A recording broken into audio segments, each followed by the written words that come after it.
Bonjour, bienvenue sur les vidéos de DJ Stuff. Aujourd'hui, on vous présente la Pioneer PLX 1000. Donc la PLX 1000, c'est une platine vinyle à entraînement direct plus orientée DJ. On connaît déjà Pioneer pour des platines qui font depuis plusieurs années plus, pas home cinéma, mais plus platine de salon, platine audiophile. Donc là, c'est vraiment orienté DJ avec fort couple, réglage de pitch, plusieurs pas au niveau du pitch, etc. Bon, on va voir ça au fur et à mesure dans la vidéo. Donc pour l'allumer, comme d'habitude, vous avez le petit on-off qui est ici. Donc vous pourrez faire par exemple un arrêt moteur comme ça, avec on va dire l'entraînement du poids du plateau qui va entraîner jusqu'à l'arrêt total. Le start-stop, donc rapide, on fera juste une courte comparaison ensuite avec une autre platine. 33 tours, 45 tours pour les deux vitesses de rotation à pitch 0%, enfin vitesse 0%. Vous avez aussi pour certains disques 45 tours, peut-être plus anciens, n'importe. Vous avez le centreur que là je ne vais pas montrer dans la vidéo, mais la petite partie en aluminium que vous pouvez poser ici pour mettre vos petits 45 tours et donc le ranger ici. Et cet emplacement, pour ceux qui sont habitués aussi, vous pouvez y placer par exemple un dicer pour retrouver des petits hot cues de manière, enfin avec du MIDI sur logiciel. Le petit emplacement ici pour mettre la cellule, donc pour ceux qui ne sont pas habitués, hop, par exemple si vous changez de cellule, admettons vous avez quelqu'un qui veut mixer un peu plus hip-hop et l'autre derrière un peu plus électro, et par exemple il aime d'autres cellules, genre de la Shure 44 ou des trucs comme ça, et l'autre il aime plutôt des Concorde DJs, Concorde électro, n'importe. Donc vous retirez la cellule, vous la posez là, l'autre il met sa cellule, il fait ses scratchs, là, tac, et après vous reprenez votre cellule et vous la replacez, tout simplement.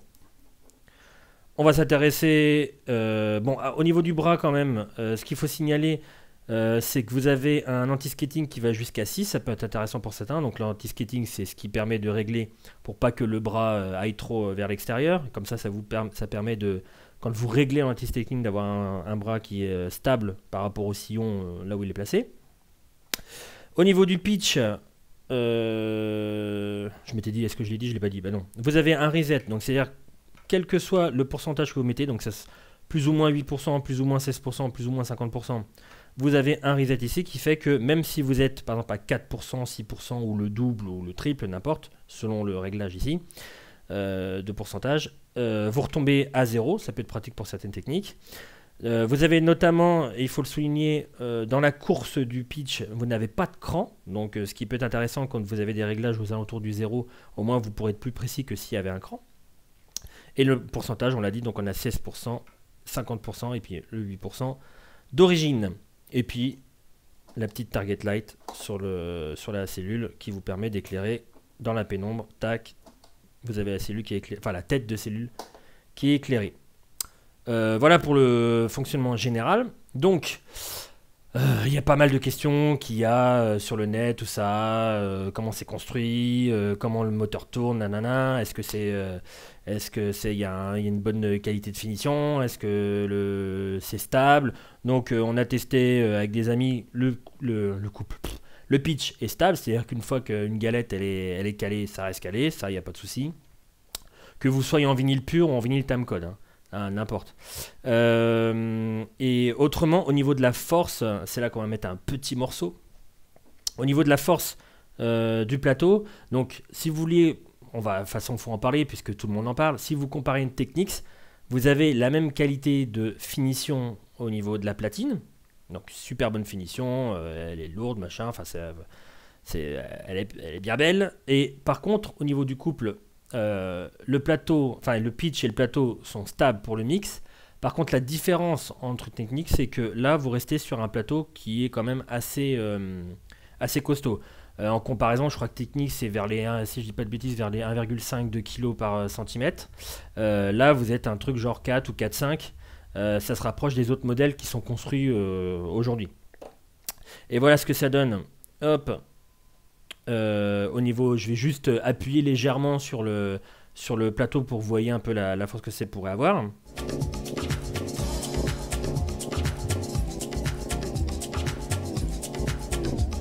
Ouais, je peux vraiment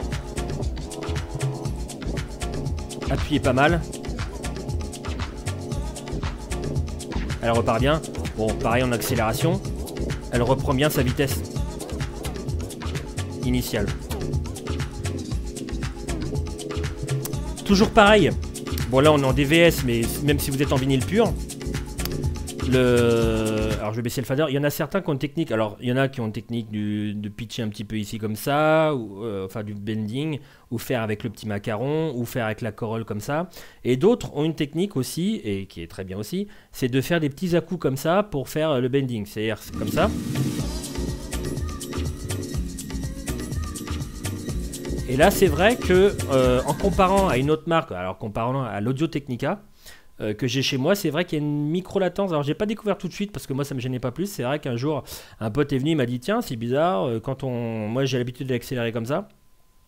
D'ailleurs il se reconnaîtra dans la vidéo. J'ai l'habitude d'accélérer comme ça et je remarque une petite latence au moment où je mets un petit coup de pitch comme ça, que je n'ai pas sur mes Technics. Et effectivement là au niveau du pitch on a vraiment une réaction qui est quand même assez similaire. Alors pour ceux qui reconnaîtront, on va dire, pour ceux qui connaissent bien le vinyle, vous entendrez. Voilà, le petit oui, oui, oui. Donc c'est, le pitch colle bien à la musique.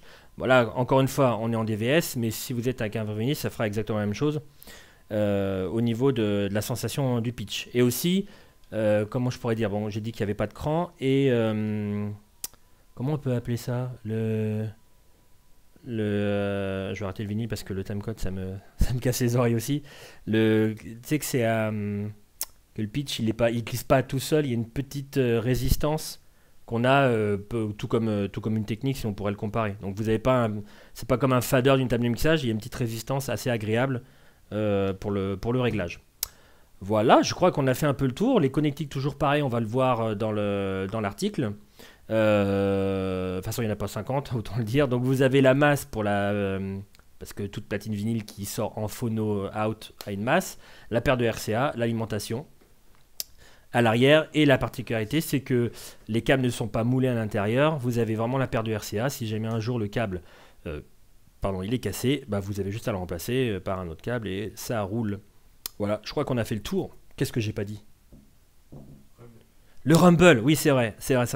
Le rumble, donc par contre je vais couper la partie carte son, sinon il va nous faire un truc bizarre. Donc on va comparer avec l'Audio-Technica. Alors ça peut être parlant pour certains, pas parlant pour d'autres, mais en tout cas je vais essayer de tapoter un peu partout sur la platine. Limite avec vos platines Technics, tout ça, si vous voulez comparer, vous pouvez faire exactement pareil et puis écouter au cas ce que ça donne. Et nous ce qu'on a remarqué quand même, c'est qu'il y a un peu moins de rumble, un peu moins, beaucoup moins, je sais pas. Bon, en tout cas ça dépend des enceintes aussi. Sur la Pioneer que sur l'Audio-Technica que j'ai. Voilà ce qu'on a sur la Technics. Donc au même gain. Hein. C'est-à-dire que, bon là c'est un signal timecode. Mais par exemple, si je me mets en signal ici. Alors je vais mettre voilà, le timecode comme ça. Je me mets en préécoute. Là je suis à moins 10. Et là je suis à moins 10. Moins 10. Moins 10. Donc on est au même gain. Non, je dis ça parce qu'elle sort en phono. Et j'ai fait sortir l'Audio-Technica en line. Donc on a les mêmes volumes. Et voilà ce que ça donne au niveau du rumble. Donc par exemple en tapotant ici vers la cellule, on a ça. Moi je vais augmenter le son aussi pour qu'on entende. On a ça. Bon, normal que vous entendez du bruit, mais vous allez voir ce que ça va faire sur l'autre. Et sur l'autre ça fait ça.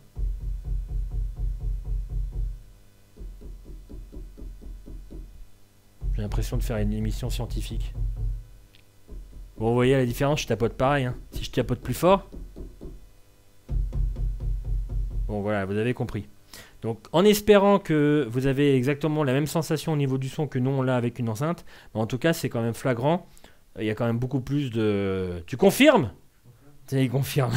Non, on a vachement moins de bruit sur celle-là, enfin de rumble. Enfin, la cellule elle chope quand même moins de bruit parasite, de tapotage ou de choses comme ça que le... Bah là pour le coup c'est l'Audio-Technica, mais on pourrait prendre des exemples d'autres platines.